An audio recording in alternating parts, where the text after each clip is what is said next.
The oath has been administered for the resource persons, Ms. Rabago, Mr. Tenido, Attorney Sanchez, and Ms. Villa del Rey. However, Attorney Emily Torrentira refuses to take her oath, Your Honors.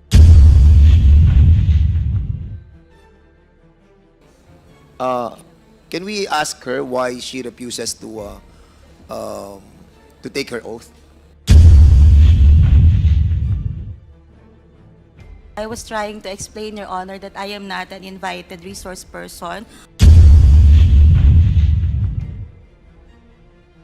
May I Paduano, ask you're the recognized. good attorney, what is your role in this? You are not invited, but you are present in today's hearing, and you never take your oath. Why? Legal counsel. What is your presence? Your Honor, I am the Chief of Legal Affairs of the Office of the Vice President. So, I am here to represent the institution, Your Honor. so you are here to represent the institution. You should, before talking, you should take your oath. Because that is on record. You're a lawyer. You know that. You cannot speak unless until you take your oath. That's the rule, internal rules of this House and this committee. You cannot speak unless you take your oath. Or else, I will move to excuse you in this room.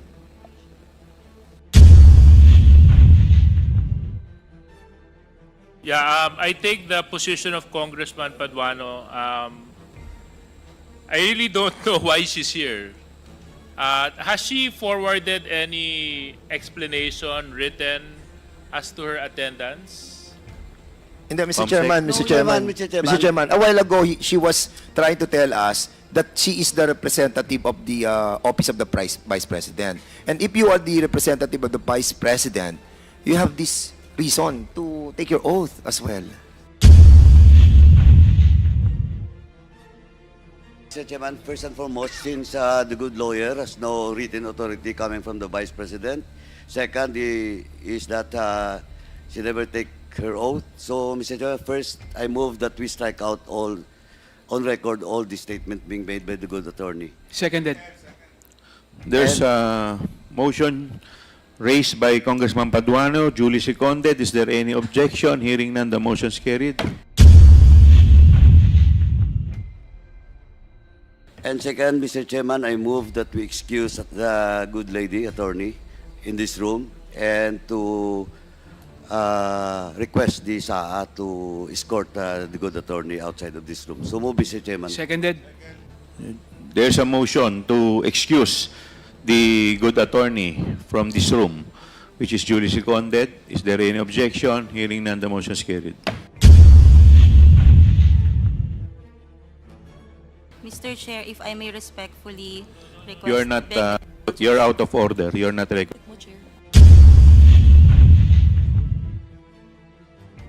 Paki-excuse na lang po paki-excuse na lang po muna yung ating abogado. Accountability is now called to order.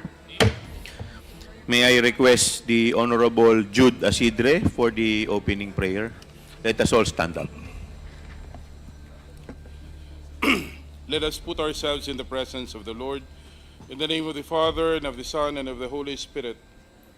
Heavenly Father, we come before you today with humble hearts as we begin this congressional investigation.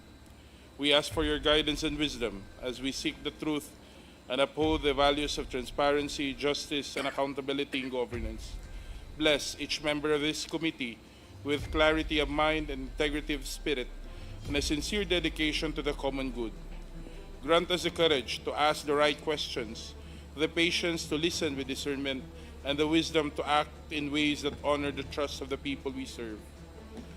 Lord, we lift up to you our nation and all those affected by the deliberations that we will hold today. May this hearing be a step towards restoring confidence in public institutions and ensuring that governance remain a tool for the welfare and progress of all. Guide us, O Lord, so that in all we do your will be done and your justice be reflected in all our actions. For yours is the kingdom, the power, and the glory now and forever. Amen. In the name of the Father, the Son, and the Holy Spirit. Amen. Please remain standing for the singing of our national anthem.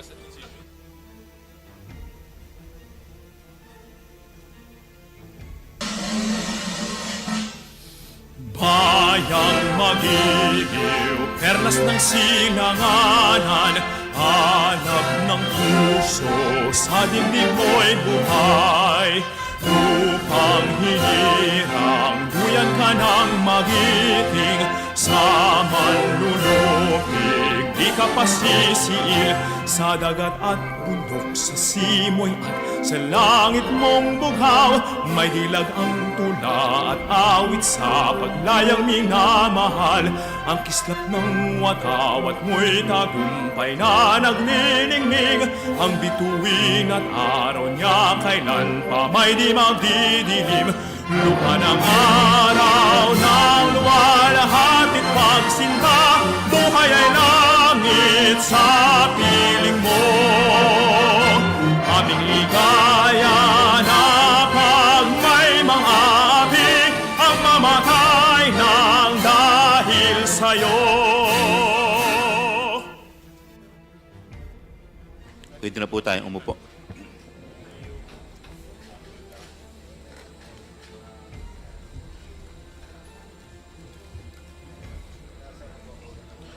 We will now proceed to the roll call of all members. Do I hear a motion to dispense with the calling of the roll? Mr. Chair, I move to dispense with the calling of the roll. Second.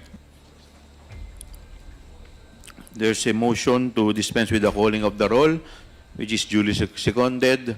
Is there any objection? Hearing none, the motion is carried. May I request the COMSEC to please acknowledge all the members as well as all the resource persons and witnesses. Good morning, Your Honors. May we welcome for today's hearing, fifth hearing, the following members. Honorable Romeo M. Aco, Vice Chairperson from the 2nd District of Antipolo City. Honorable Ramon Rodrigo L. Gutierrez from One Rider Party List. Honorable Rolando M. Valeriano from the 2nd District of Manila. Honorable Francisco Paulo P. Ortega from the 1st District of La Union.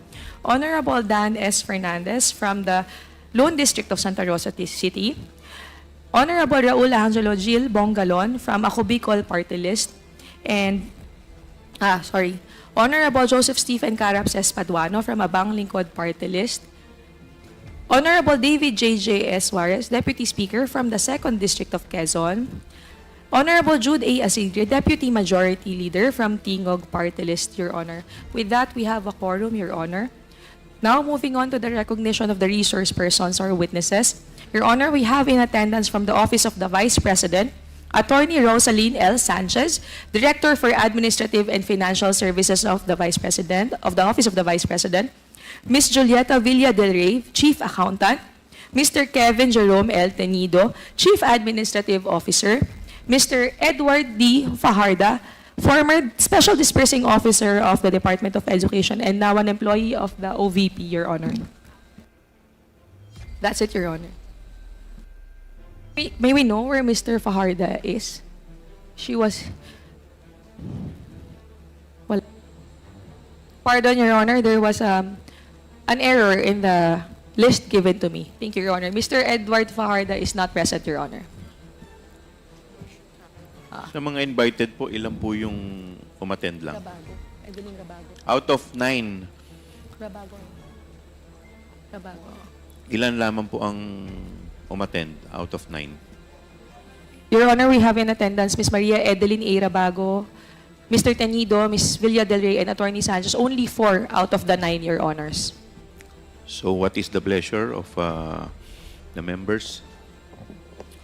Mr. Chairman. Honorable if I may be- Deputy Speaker, J.J. Yes. Suarez, Thank you you're very much. recognized. Unang-una po, nagpapasalamat po ako dun sa mga resource persons po natin na dumalo ngayong umaga.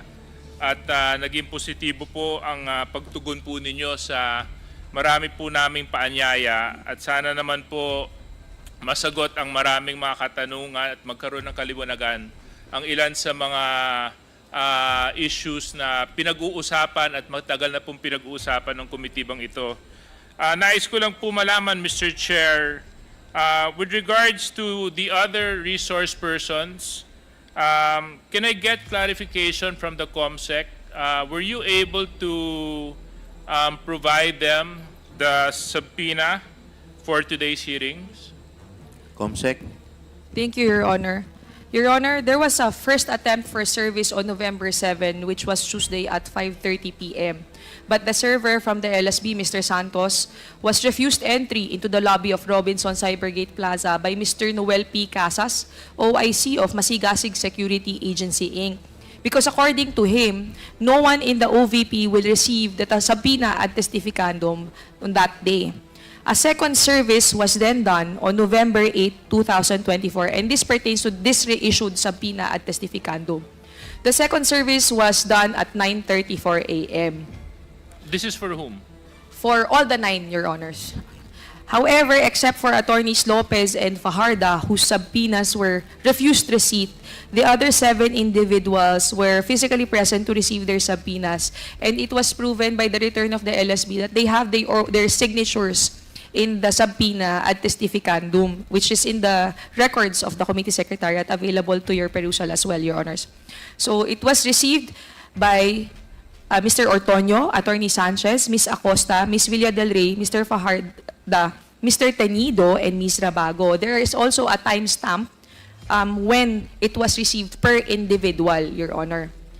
At 5:55 p.m. on November, since there are 2 individuals who refused receipt of the subpoena, the Secretariat sent a copy of the subpoena ad testificandum to the electronic mail of Attorney Zulaika Lopez and Attorney Sunshine Fajarda. And we received a reply from the server, the postmaster of the ovp.gov.ph, that it was properly delivered to the said emails, Your Honor. And that was on November 8 as well, around 1:41, if I'm not mistaken, in the afternoon, Your Honor. Thereafter, at 5:55 p.m. of November 9. 8. Yes, all Okay, so served, pasok Your tayo Honor. sa 3-day rule. Yes, Your Okay. Honor. Thank you. Thank you, Your Honor. That's the history, Your Honor. Previous to those attempts, COMSEC, ilang beses po natin silang inimbitahan para dumalo sa committee hearings natin? Your Honor, there are at least 3 invitations, the first, second, third hearing, but we issued a subpoena to compel their attendance in the 4th hearing on October 28, 2024. However, due to the Typhoon Christine, service was done on November 2, Saturday, in the office of the Vice President.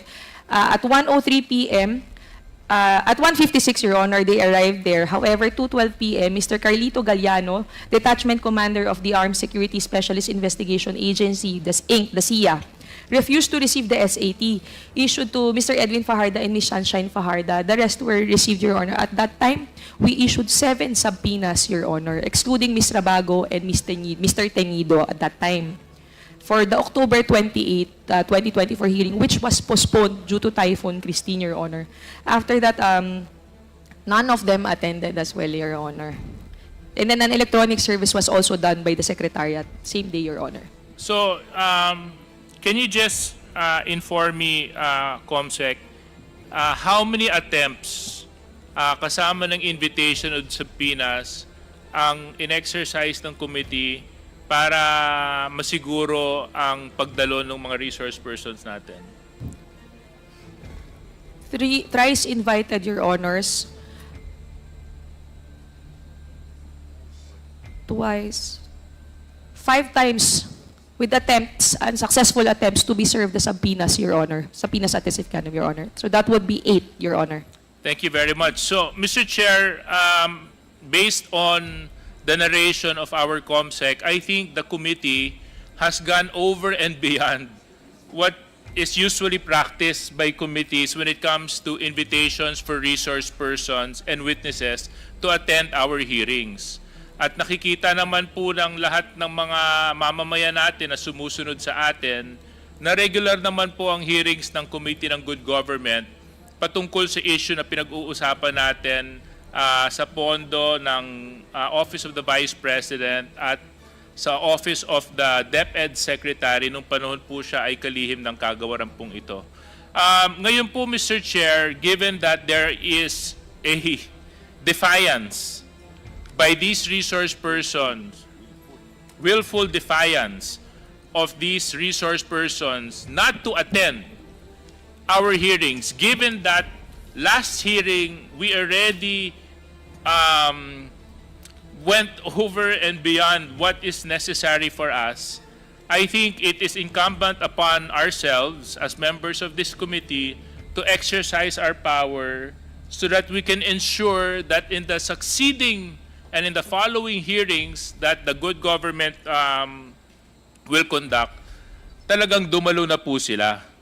Kasi ilang oras po ang nagugugol at inuubos po natin para pag-usapan ito when in fact we can already proceed to other pressing matters, but because of their defiance, at limbo yung ilang mga usapin na dapat po natin tinatalakay. So Mr. Chair, can I just request from the COMSEC? COMSEC, can you please give me a list of those invited and yet continued to defy our invitation? Can I request for a 1-minute suspension, Mr. Chair? 1 minute suspension is declared by the chair.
Committee hearing resumes. Mr. Chair, can I be recognized? Honorable Deputy Speaker, J. Suarez recognized by the chair. Yeah, thank you very much, Mr. Chair. Mr. Chair, with regards to the personalities who are supposed to be here, Mr. Lemuel Ortonio, nandito po ba siya, COMSEC? Your Honor, wala po. Si Ms. Gina Acosta, is she here? Wala rin po, Your Honor. She is the Special Disbursing Officer, tama po? For the OVP, sir. Yes. Alright. What about Attorney Sunshine Fajarda? Nandito po ba siya? Not present as well, Your Honor. What about Mr. Edward Fajarda? Is he here? Not present as well, Your Honor. Miss Juliet Villa del Rey. Confirmed attendance and present here, Your Honor. All right. Mr. Kevin Tenido. Present, Your Honor. Here. Confirmed, sir. Miss Edeline Rabago. Present here, Your Honor.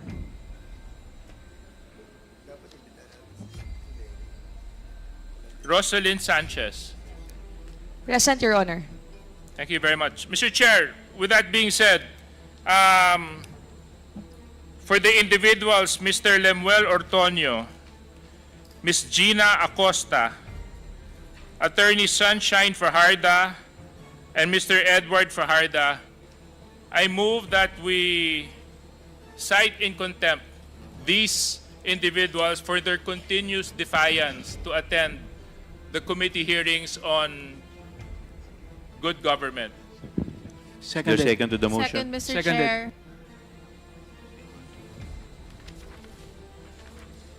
Insofar as individuals, Mr. Lemuel Ortonio, Ms. Gina Acosta, Attorney Sunshine Fajarda, and Mr. Edward Fajarda, there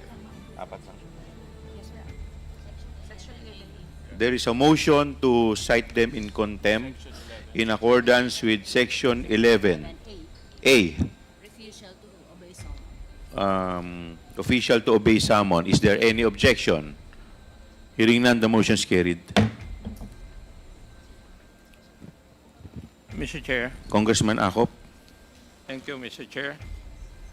May I move that the four resource persons who are absent and disobeyed our summons, Attorney Lemuel Ortonio, Madam Gina Acosta, Asek Sunshine Fajarda, and Mr. Edward Fajarda, after being cited in contempt, be penalized and detained at the premises of this House of Representatives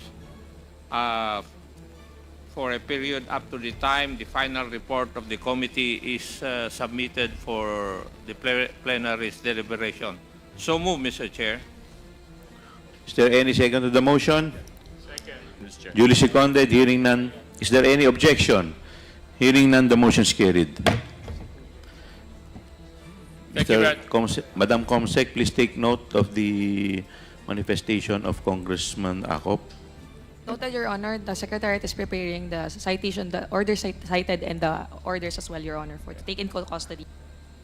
Is it my understanding, Mr. Chair, that given that we have already acted on the motion to cite into contempt and the proper penalty will be issued to them,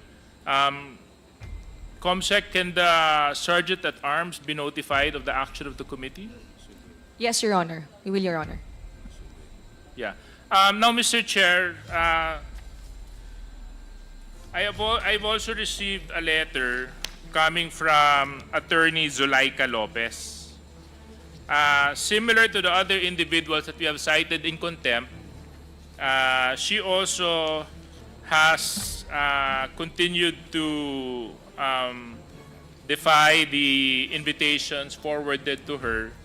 Although we have in receipt a letter from her, which I hope we can discuss so that we can determine what the pleasure of the committee would be.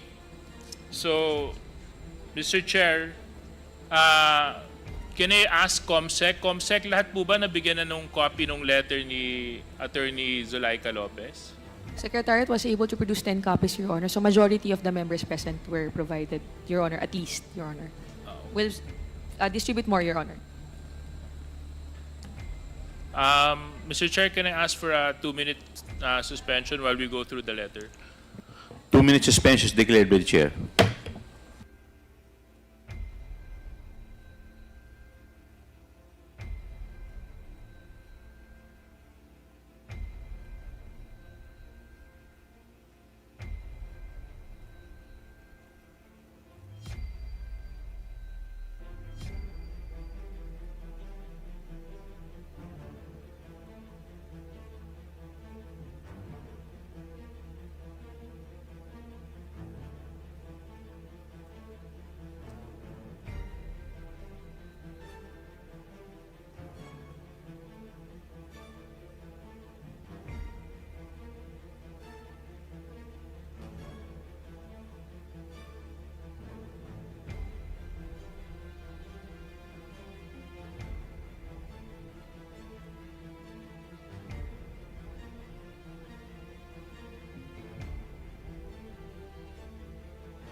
Committee hearing resumes.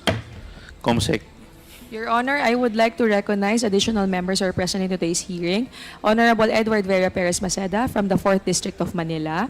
Honorable Amparo Maria J. Zamora from the 2nd District of Taguig. Vice Chairperson Honorable Jefferson F. Conghun from the 1st District of Zambales. And Honorable Arnan C. Panaligan from the 1st District of Oriental Mindoro. That's it. Thank you, Your Honors. Thank you. Honorable Congressman Akop, you're recognized.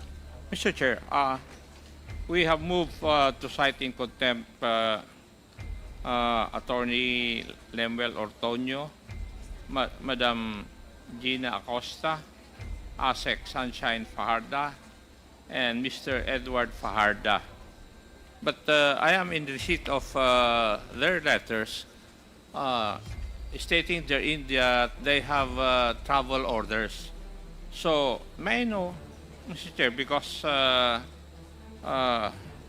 would like to find out whether the committee would accept the excuse letters or the reasons for their absence of Attorney Ortonio, Madam Villa del Rey, Madam Acosta. No, except for Madam Del Rey kasi nandito po siya. ASEC Sunshine Farda and Edward Farda. Are we going to disregard their excuse letter, Mr. Chair? Mr. Chair, if I may. Yes, In Congressman indulgence Dan, of Chairman Akop. you're recognized. Mr. Chairman, medyo panay worrisome na itong mga excuse letter that we are being accepted by this committee. I think they have a new scheme being employed by the resource persons. Before, sila yung mga nagpapa-hospital, sila yung nagbibigay ng different excuses. But this time, we need to validate this excuse of Miss Attorney Zuleika Lopez. As much as I wanted to believe her excuse, no? But I think yung pong aunt niya that is living in the United States can possibly stand on her own, especially the healthcare system of the United States. And the testimony of Zuleika Lopez is so crucial on this investigation. And if we were going to allow this excuse of her, then other resource persons might follow, no? And we're also running out of time because come December and January, we won't be able to conduct hearings anymore. So, I think, as much as I wanted to agree with the humanitarian reason that being employed by this letter, I think let's not accept this letter anymore, Mr. Chairman. They can always run. They can always run. But they cannot hide anymore, Mr. Chairman. Thank you, Congressman Dan. Deputy Speaker, J.J. Suarez. Actually, I am also one with the position of Congressman Fernandez, given that the committee has already exercised patience and understanding in these resource persons. I mean, wag din natin kakalimutan, Mr. Chair, na mga public officials po ito. Trabaho po nila yung umattend, dumalo, para may paliwanag kung paano ba nagastos yung ilang mga pondo na pinag-uusapan po natin dito. However, in the same way, Mr. Chair, when I was reading the letter of Attorney Zuleika Lopez, ang nabanggit niya po kasing dahilan doon ay ipinapakiusap ng kanyang tiyahin na makasama siya habang nasa ospital sa ibang bansa. At lahat naman po tayo, may mga pamilya po tayo, because of humanitarian reasons and you know, maybe we can extend a little bit more our understanding if my fellow committee members would accept my explanation. we can accept the letter of Attorney Zulaika Lopez, but only until our next committee hearing, Mr. Chair. Dahil ako naman po ay reasonableng tao, kasi lang siyempre may hangganan. Ngunit kung ang hinaharap naman po ng isang individual ay talaga namang isang dahilan na hindi maiiwasan, siguro po sa susunod na pandinig ng committee hearing, wala na po siguro siyang dahilan para hindi dumalo. Para po ito kay Attorney Zulaika Lopez, Mr. Chair. Thank you, Congressman, Deputy Speaker J.J. Suarez. Mr. Chair. Kasi natatawa po ako dito talaga sa dokumentong to. Siya lang ba po ba yung pamangkin ng tita niya? Wala na po ba ibang pamangkin? Wala na po ba siyang asawa na padadala? Because we are tackling so much issues about her. And this is a clear evasion, Mr. Chairman. Hindi po to justified, itong letter na to. And at the same time, I'm pretty confused with this caser permanente. Ngayon ko lang po nakita tong Xerox copy na to that was sent to us. At yung mga status report that being mentioned in here, I think this is not justifiable, Mr. Chairman. Most likely, ginawa lang nila to or whatever. But I hope this is true. Because if this is not true, and we will be able to validate the truthfulness of this report, status report, di ba? Additional problem for her. So, anyway, dahil malaki rin po respeto ko kay DS JJ, sige po, I'll be, hindi naman po ako nag-motion. That is my manifestation, Mr. Chairman. So, I will agree with the position of the whole body, Mr. Chair. Thank you. Insofar as Attorney Zulaika Lopez, maybe we can ask the COMSEC to issue another subpoena, at least to give her one more chance. Do I hear a motion from the member for the reissuance of subpoena ad testificandum insofar as Attorney Zulaika Lopez only is concerned?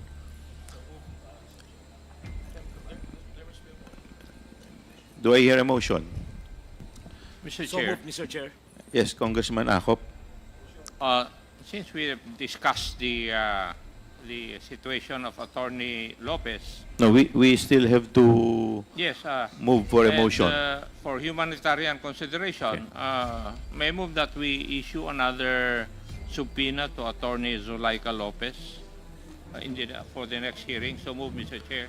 There is a motion by Congressman Acop for the reissuance of subpoena ad testificandum insofar as Attorney Zulaika Lopez is concerned. Is there any second to the motion? Duly seconded. Is there any objection? Hearing none, the motion is carried. Now, insofar as the four others witnesses or resource persons that we already cited in contempt, as far as Edward Fajarda, Attorney Sunshine Fajarda, at sino pa ba? Gina Acosta, and Attorney Limuel Ortoño, we find their excuse as unacceptable, considering the fact that, like for example, in the case of Edward Fajarda, according to him, he is on official travel to monitor inventories and documents on November 10 to 15.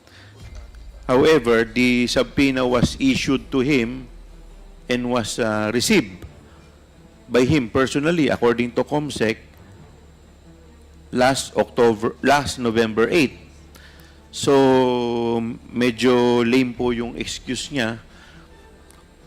Ganon din po dun sa iba. Mr. Chair, if I may be recognized. Yes, Congressman J.J. Suarez, Deputy Yeah. Speaker. Binabasa ko po itong pinadala ni Mr. Edward Fajarda. Hindi ko nga alam kung siya nagpadala nito eh. Basta ang nakasulat lang po dito ay travel order niya signed by Assistant Chief of Staff Lemuel Ortonio. Am I correct, Comsec, na ito lang po yung pinadala ni Mr. Fajarda? Yes, Your Honor. So, in other words, Mr. Chair, wala man lang siyang paliwanag personally or in writing to the committee as to why he is not available today. Rather, what was submitted to the committee was a travel order signed by the Chief of Staff, or does he also have a personal letter signed sent to the committee, Comsec? Your Honor, apologies, Your Honor. It is on the last page of the file that you are holding. There's a letter signed by Mr. Edward Fajarda himself. Last page, Your Honor. Dami kasing excuse, kaya... May I medyo proceed to makapal read, eh. Your Honor, to make it easier for the members? No. We can get to that.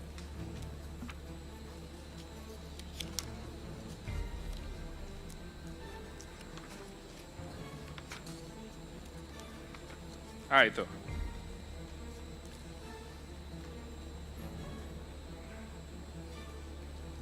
Yeah, so in the same purpose, Mr. Chair, well, thank you that he has sent a letter. In the same purpose, Mr. Chair, I believe that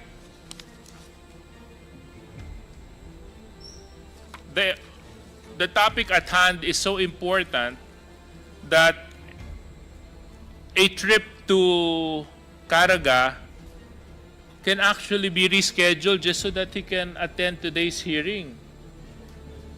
Natanggap niya naman po yung subpoena sa kanya. At alam niya naman po na previous to the subpoena that was received, he received it also via email. Other than that, he's been invited numerous times to attend the same hearing in the weeks past. So it is my position, Mr. Chair, that with regards to the letter of Mr. Edward Fajarda, this is unacceptable for the committee, Mr. Chair. Ganon din po sa iba, sa tatlo pa.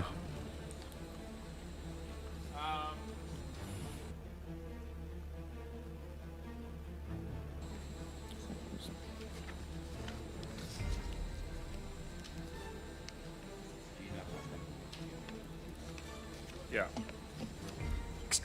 Mr. Chair.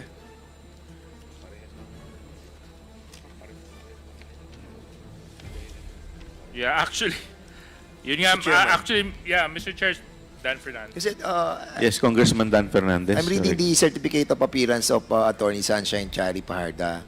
And the excuse that was mentioned here was nag-appear siya sa Office of the Vice President sa Panay and Negros Island noong November 5 and 9. And attached here,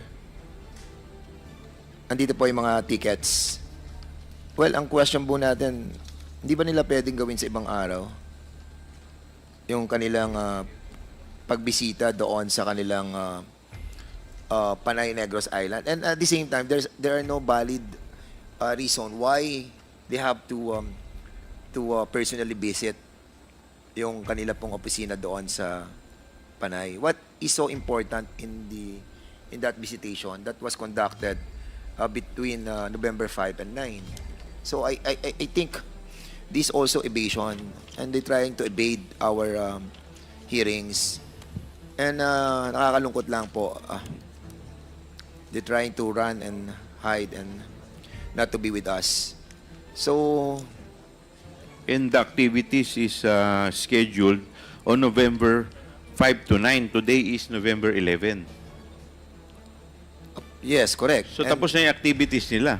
Yeah, and there's no dapat reason, umattend po siya to ngayon. attend here. And I agree with the DS that this is not acceptable.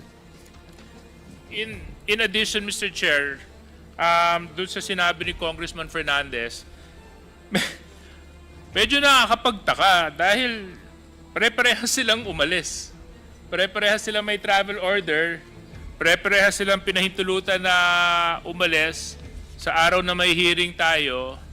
Now, it makes me think that there's actually a malicious intent behind all these reasons and travel orders given to them just so that they can, again, avoid attending today's hearing, Mr. Chair. Congressman Isidre. Mr. Chair, I just want to put it on record, no? Because I remember during the last hearing, the same persons that we've cited in contempt actually made a statement refusing to recognize this committee or refusing to attend to this committee for the reasons as stated in a statement that was read in the previous hearing. I think I want to put it on record that by writing to this committee, they're basically waiving that position and recognizing. Therefore, I see no reason, Mr. Chair, that in subsequent hearings of the committee, they would be excused any longer, since they have already recognized implicitly or explicitly by the correspondence they submitted, and I concur with the earlier decision to recite the following persons in contempt. Thank you. Kaya po, meron pa po bang gustong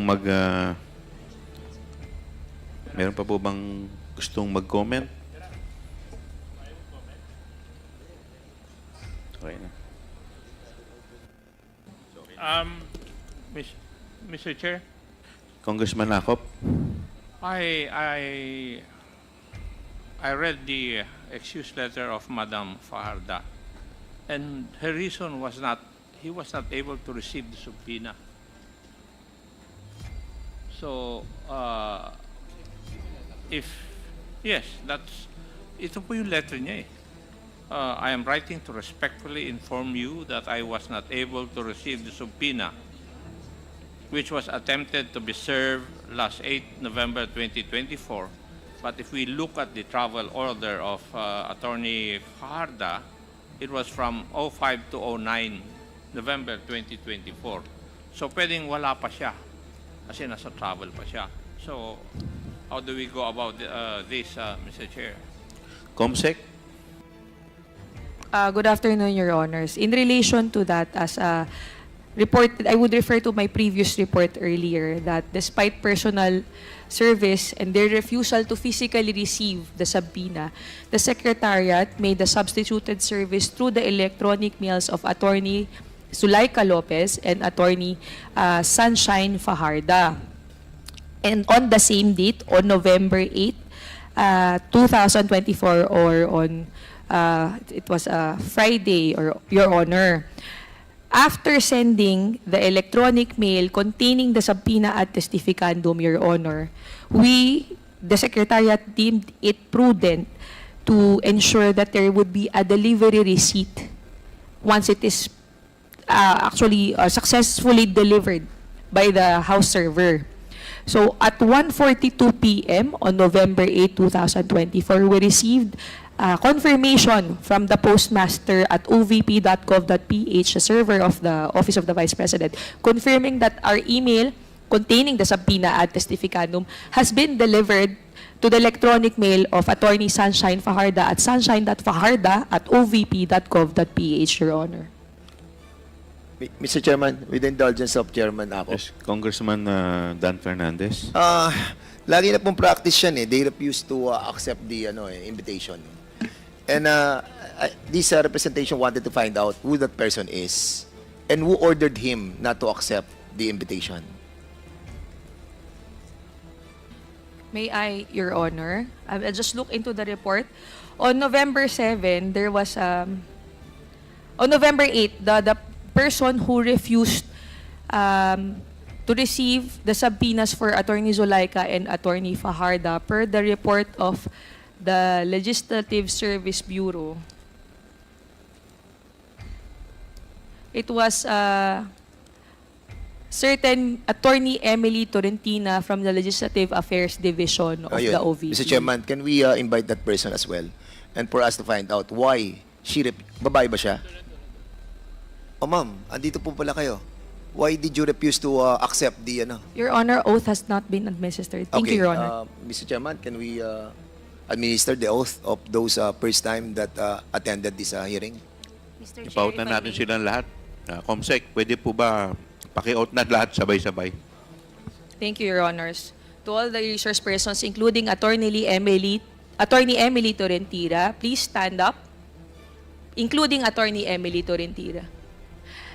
But since you are willing to testify, Your Honor, and give your statements, Your Honor, it was requested that she will be giving her oath as well, Your Honor. Your Honor, if I may, respectfully, Please administer the oath first. Please raise your right hand. Do you swear to tell the truth, the whole truth, and nothing but the truth in this inquiry, Your Honor? I do. The oath has been administered for the resource persons, Ms. Rabago, Mr. Tenido, Attorney Sanchez, and Ms. Villadere. However, Attorney Emily Torrentira refuses to take her oath, Your Honors.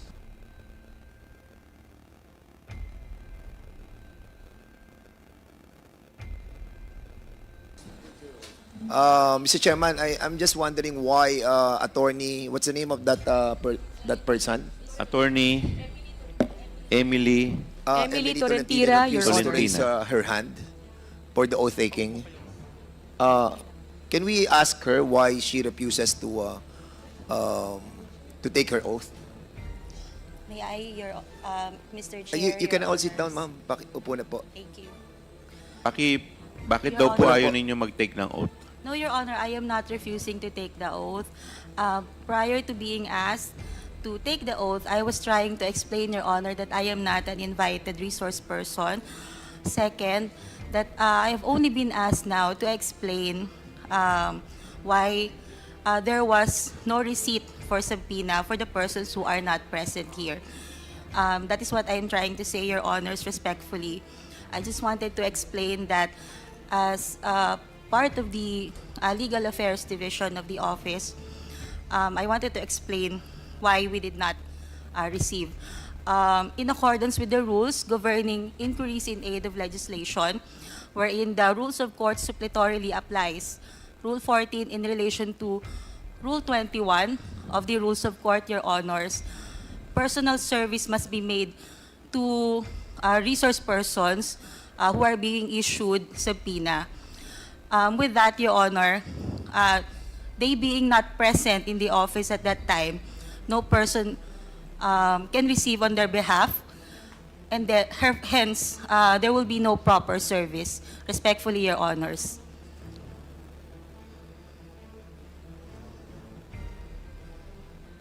Well, we accept that that guidelines, no, that you mentioned a while ago. But you all know that this is an in aid of legislation, and the reason why we are trying to course this invitation to the office of the president, we discussed this lengthily already, and the testimony of Attorney Lopez is so important to us. And also si Pajarda. And I think, Mr. Chairman, with this kind of explanation that being manifested by Attorney Tolentino, as much as we accept that that premise of her, but somehow we are all guided with moral decency, no? That somehow, sana Mr. naman, Chairman. umattend naman po sila dito kahit na sabihin po natin that yun nga po, ito po yung sinasabi nung inyong minention a while ago, but I think somehow sa akin personally that is not accepted. And isang tanong lang, attorney, have somebody told you not to accept all those invitations? No, Your Honor. It was a. So it is in accordance with the rules, Your So Honor. it's your own Attorney, volition. we will recognize you later because hindi po kayo nag-take ng oath. Okay na po. Mr. Chairman. You've already said your piece. Thank Mr. you, Your Chairman. Honor. Congressman May I Paduano, ask you're the recognized. good attorney, what is your role in this? You are not invited, but you are present in today's hearing, and you never take your oath. As Why? legal counsel. What is your presence? Mr. Chair, Your Honor, I am the Chief of Legal Affairs of the Office of the Vice President. So, I am here to represent the institution, Your Honor. so you are here to represent the institution. You should, before talking, you should take your oath. Because that is on record. You're a lawyer. You know that. You cannot speak unless until you take your oath. That's the rule, internal rules of this House and this committee. You cannot speak unless you take your oath. Or else, I will move to excuse you in this room. Your Honor, if I may, Mr. Chair. Point of order, Mr. Chair. Mr. What is, Chair, what is your point of order? yeah, I take the position of Congressman Paduano. I really don't know why she's here. Has she forwarded any explanation written as to her attendance? Hindi, Mr. Comsec. Chairman, No, Mr. Chairman, Mr. Chairman. Mr. Chairman, a while ago, she was trying to tell us that she is the representative of the Office of the Vice President. And if you are the representative of the Vice President, you have this reason to take your oath as well. But other than that, Mr. Chair, before we can even proceed to asking her to take her oath, has she communicated officially to the committee that she is indeed representing the Office of the Vice President?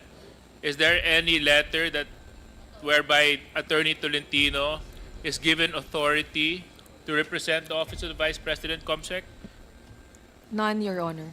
Did you submit your authority? If I may, Your Honor, respectfully. Yes, please. Mr. Chair, can we just call for a 5-minute suspension? Kausapin muna natin kung ano ba talaga kasi... 5-minute suspension Mr. declared by Chairman. the chair. Mr. Chairman,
Committee hearing resumes.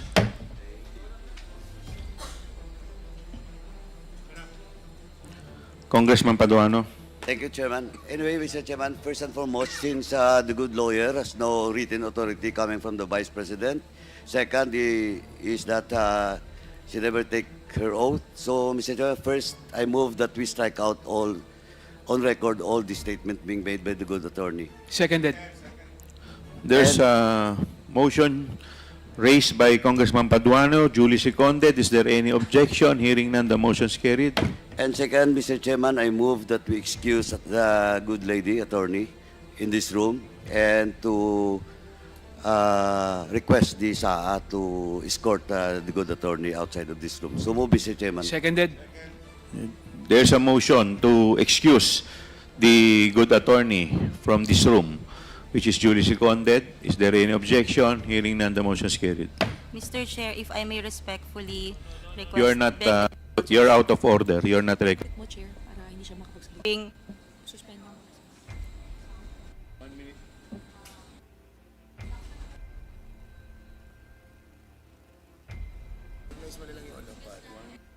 Suspend ko na lang. Your Honor, 1 minute suspension.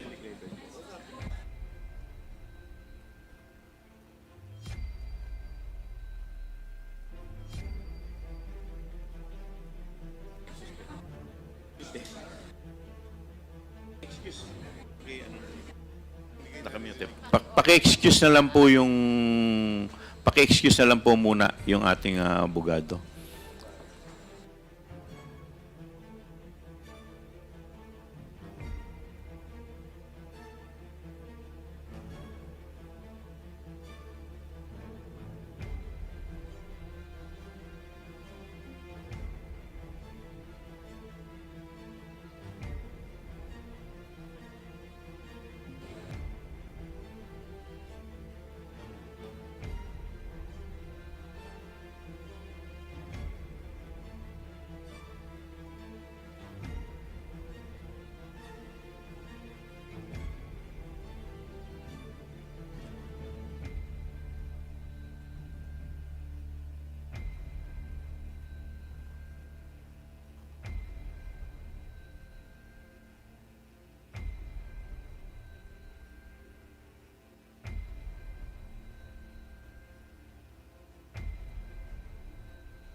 Committee hearing resumes. Mr. Chairman, Congressman J.J. Suarez, you're recognized. yeah. Mr. Chair, gusto ko lang po ilagay sa tamang perspective yung dahilan kung bakit po pina-excuse po natin yung isang individual na dumalo sa ating hearing. Baka po kasi magkaroon ng misunderstanding why she was excused from our hearing. Number one, she was not invited to attend today's hearing. Number two, she did not take her oath. So we don't even know the personalities and the circumstances to why she is here. And no communication was forwarded to the committee as to her attendance. For all we know, she can be somebody posing for somebody, and the committee cannot act on mere presentation without proper representation to the said committee, Mr. Chair. So para lang po maunawaan ng lahat kung bakit po natin pinakiusapan na ma-excuse yung isang individual na nagpakilala na Attorney Tolentino. Yun lang po, Mr. Chair. Thank you. Wala na po bang sasalita?